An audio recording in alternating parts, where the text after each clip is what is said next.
Battlefield 1 has become renowned, especially now, as a historically grounded, respectful, and some even going as far as to state accurate game. But as we have completely showcased in our previous video, which I recommend watching beforehand to fully understand this video, although this game could be argued as being authentic in its atmospherical depictions, it is absolutely not accurate. But today we change that with the use of community crafted historical rework mods. Mods that are actually currently under serious threat of being destroyed by the introduction of DICE's upcoming anti-cheat. But stick around and give a listen to how you can help us prevent and overcome this at the end of the video after the showcase. We start with Battlefield 1's campaign story mode, where with the use of the 1916 enhanced single player mod, made by one of our team members Jay Fuzz, we can straight away see that in the prologue it replaces the vanilla game's incredibly misplaced British 1903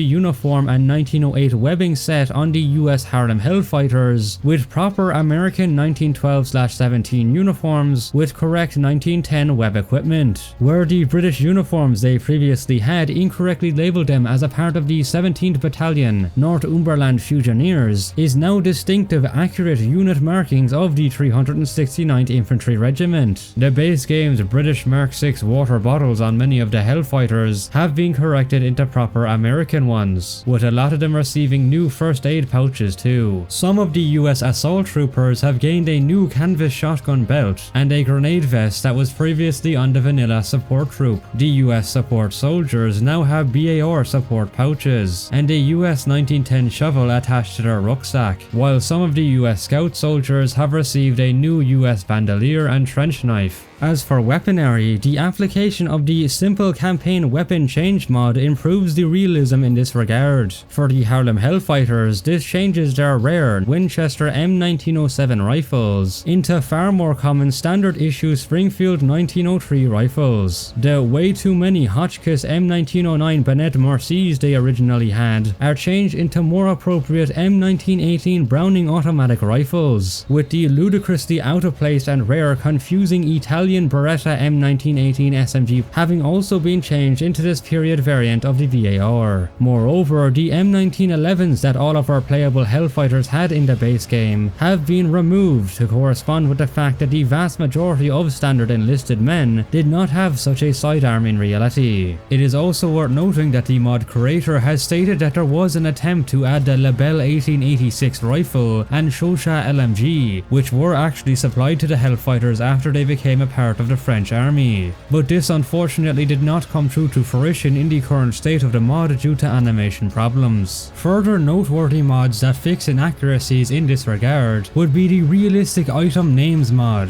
which goes over all of the weapons, equipment and vehicles and renames everything to be more accurate by restoring trademarked manufacturer names, using more accurate military designations where possible, and correcting any errors, along with the historically faithful Iron Sights mod, which tweaks and corrects many of the too big and wide iron sights that were on a lot of the base game's weapons. For the German soldiers, due to them only featuring in the late war period in the game story mode, their early war M1907 uniforms have been removed and replaced with full proper M15 uniforms. The base game's M15 greatcoat model is now correctly textured with a lighter grey colour and light green collar, with the incorrect piping being removed as well. Their anachronistic World War II era jack boots have been supplemented for proper puttees and low boots, while their also anachronistic World War II Y straps are now changed into correct bread bag straps across the board. The German Stahlhelms in the base game were actually modelled after the Austro-Hungarian variant. They have since been corrected with this mod to have better sizing, texturing, and now feature a correct German leather 1895 chin strap. The outdated Pickelhaube spiked helmets have been removed and replaced with new 1910 Feldmütze, and the experimental Gaida skull caps they originally had have been changed into burlap covered Stahlhelms instead.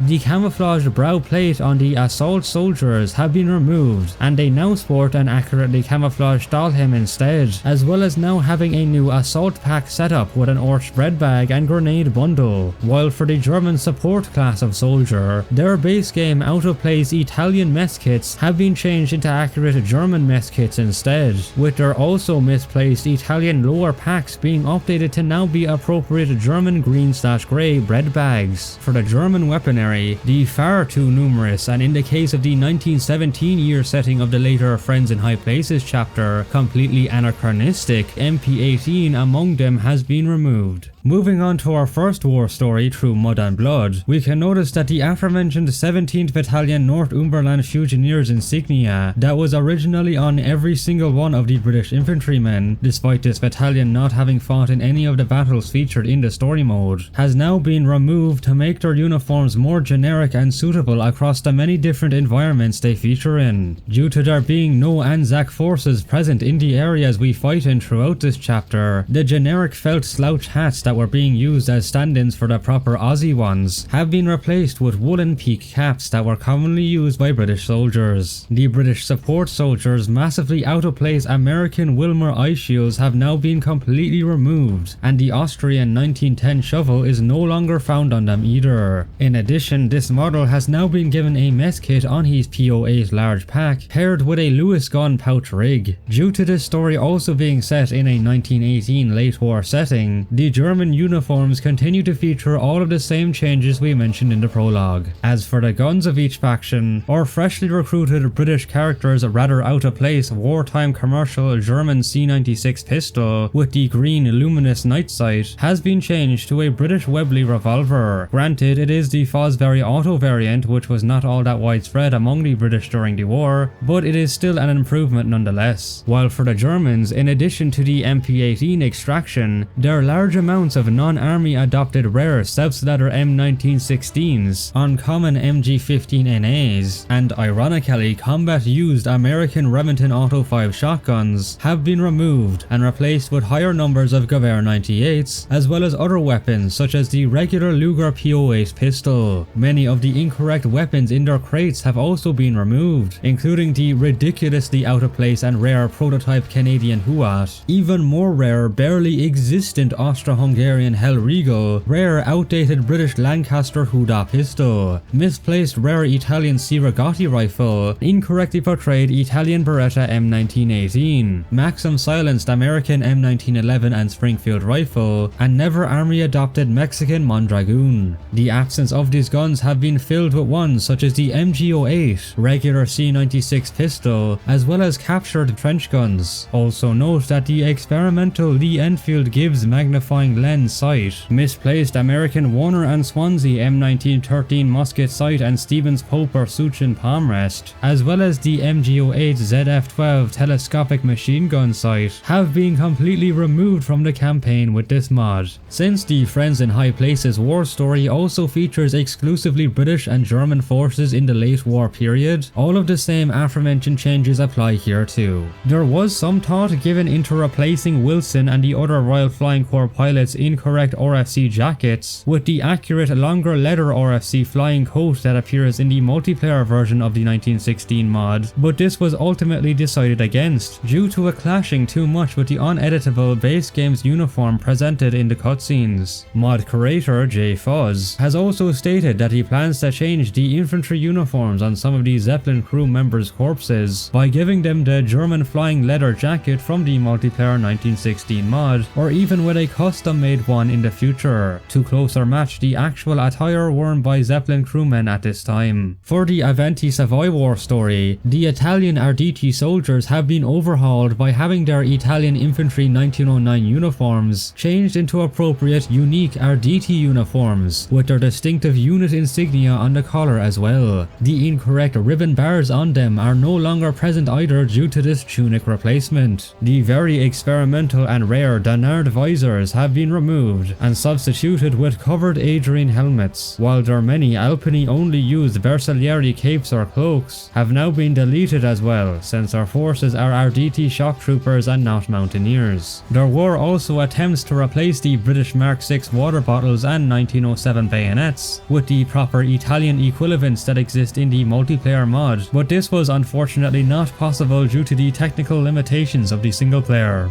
In the case of the weapons used by the Italians, our character's German MG08 we start with has been removed, and supplemented with a single standalone appearance of the Villa Perosa and Beretta M1918, while for our Italian AIs, the misplaced large numbers of French M1909s, Russian contract Winchester Model 1895s, and American Browning Auto 5s, as well as the way too many Beretta M1918 SMGs they originally had, have been deleted and supplemented by more common Italian Vetterli M1870-87 rifles. Also note that the mod creator did originally have the Italians armed with their then standard issue Carcano 1891, but had to remove them along with some pistols among the AIs as well, due to the weapons glitching out the character models. The enemy faction in this story, the Austro-Hungarians, still use the German M15 tunic and greatcoat due to technical limitations, but with the textures updated to more accurately represent them, including a bluer colour to more match their Hejaz uniform, new red collar insignia, as well as a texture for the breast pockets that they would have had on their tunics IRL. The inaccuracy of them having too many burned offers as their only helmet is fixed, by most of them being substituted with their own green/brown Stahlhelm with accurate Austro-Hungarian canvas chin straps. The helmet shell itself is different to the previously mentioned German shells as well, as the chin strap lugs are positioned differently. The incorrect generic ski mask that the Austro-Hungarian assault soldiers had have now been removed, while a correct Austro-Hungarian canvas field backpack has been added to their equipment roster, with the generic and strange leather cross straps from the base game now being ditched. The mod creator has stated that he did try to implement the more proper 1908 tunics, trousers and greatcoats, as well as the more appropriate Austro-Hungarian bayonets, shovels and gas mask canisters from the multiplayer version of this mod, instead of the German ones they have in game, but this ended up not being possible again due to technical limitations with the story mode.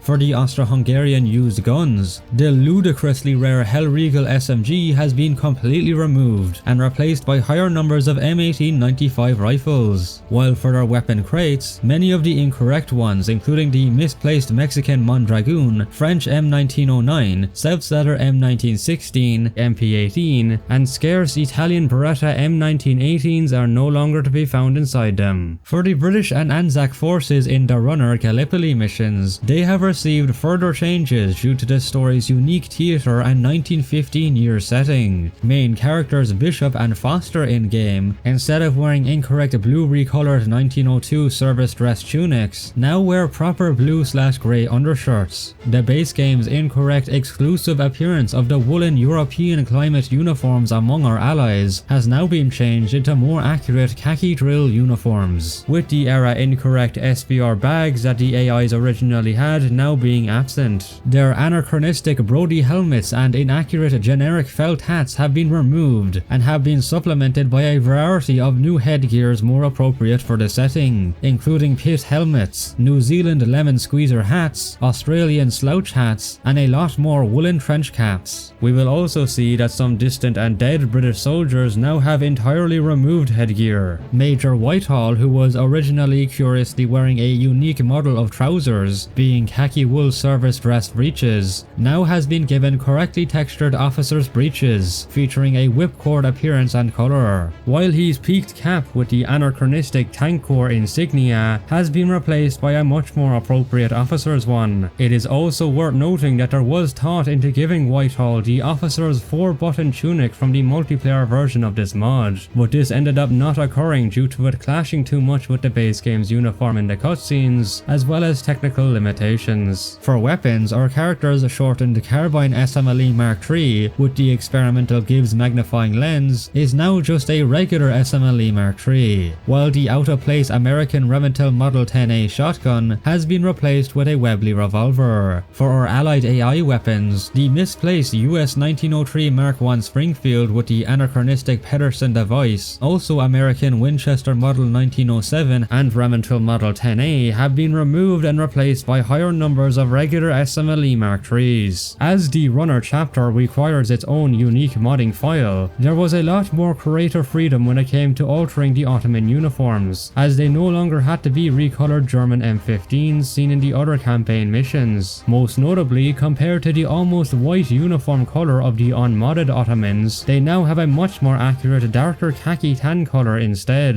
with their also too bright almost white greatcoats being recolored to a dark brown to more closely resemble their real ones too. The incorrect German M15 barrel cuffs are now removed, and the collar has been changed to an open version. The tunic also now has 5 buttons along the front, all featuring a Turkish crescent, as well as the belt buckle now having Ottoman insignia. Their anachronistic Stahlhelms have been removed, while the vanilla game's possibly officer-based Kabalaks have been updated to be more generic by having the chin straps and badges removed. In addition, some of the Ottoman soldiers have now been given purple collars and purple shoulder boards with a white trim and a medical insignia to closely match with the uniforms worn by Ottoman medical troops in reality. We will now notice that the error of all the soldiers heavily lacking any facial hair has been fixed with the addition of new character face models, many of which now having such features, particularly mustaches, which were very widespread during this time. For the Ottoman firearms, their original game's rare German C96 carbine prototypes, misplaced American Rematil Model 10As, and German MG08s have been deleted and supplemented with weapons such as the Martini Henry rifle, while among their crates, the completely fictional burst fire version of the anachronistic MP18, misplaced Italian Siergati, and anachronistic German Selbstlader M1916 are now gone. Due to technical limitations of the campaign, and the Nothing is Written chapter using the same file as the rest of the war stories excluding the runner, the Ottoman uniforms have received a slight reversion by having to, similar to the earlier Austro-Hungarians, utilize retextured German M15 tunics. Regardless, their better updated uniform coloring, Kabalaks, and new medical insignia remain. Plus, the vanilla game's white Stahlhelms have now been retextured to a darker shade to match closer with the Ottoman Stahlhelms that they would have actually worn in the late war setting of the story. The mod maker has also said that he plans to reshape it into the more accurate Ottoman version with the cut down visor that is present in the multiplayer edition of this mod as soon as he overcomes the technical limitations of adding it to the campaign. For the Ottoman officers in this story, they were originally planned to be given the proper officer's uniform with the correct shoulder boards, officer's fur hat and jackboots that exist in the 1916 enhanced multiplayer mod, but the campaign's limitations again stopped this. So instead, the fancy Kabalaks with the badges, as well as the unique dark khaki uniform color have been returned solely for them. For the munitions in this war story, the Ottomans, in addition to the changes made in the previous The Runner chapter, have now had many of the even more incorrect guns that were originally added in this story removed, including the out-of-place silenced US M1911 and M1903, prototype Canadian Huat, and incorrectly portrayed Italian Beretta M1918. The green luminous night sight on our Bedouin character's SMLE rifle that we start with in Mission 2 has been removed, with the experimental Gibbs magnifying lens attached carbine SMLE and rare outdated Lancaster Huda pistol we begin with in Mission 3 having been replaced with a regular SMLE Mark III and a Webley revolver. Plus, the anachronistic MP18s among the Arab rebel AIs have been changed into captured Gewehr 98 rifles instead. As mentioned in the intro, these mods and all the others for Battlefield 1 are under serious threat by the upcoming EA anti-cheat, which was supposed to launch this month but has since been delayed to an unspecified later date. This same anti-cheat was added to Battlefield 5 back in April and has completely stopped the ability to mod the game, with the only known workaround being using the private server client called Tonga, but this is still in its alpha phase and does not allow for public servers. As for the date of this video's publishing, all mods for Battlefield 1 are still working fine, but the future for them is uncertain, so we recommend playing them as soon as possible before the EAAC's implementation, or help us overcome the issue by joining the Battlefield Mods Discord server linked below, where you'll be able to gain more information, partake in petition initiatives, and have access to other resources in relation to the Marne private servers, where we hope that these mods may still be usable after DICE's update. If you wish to see a part 2 video showcasing the even more expansive multiplayer historical rework mods for Battlefield 1, then let me know in the comments. For a more complete historical analysis of this game, click on the full video here, Adjar, where we correct every single one of Battlefield 1's historical inaccuracies. Links to the mod downloads are in the description. Massive thanks to Jay Fuzz, American Hero, and all the other mod creators for their hard work and help in creating this showcase. And of course, a big thanks to you for watching and supporting the channel. This has been the Frosty one, out.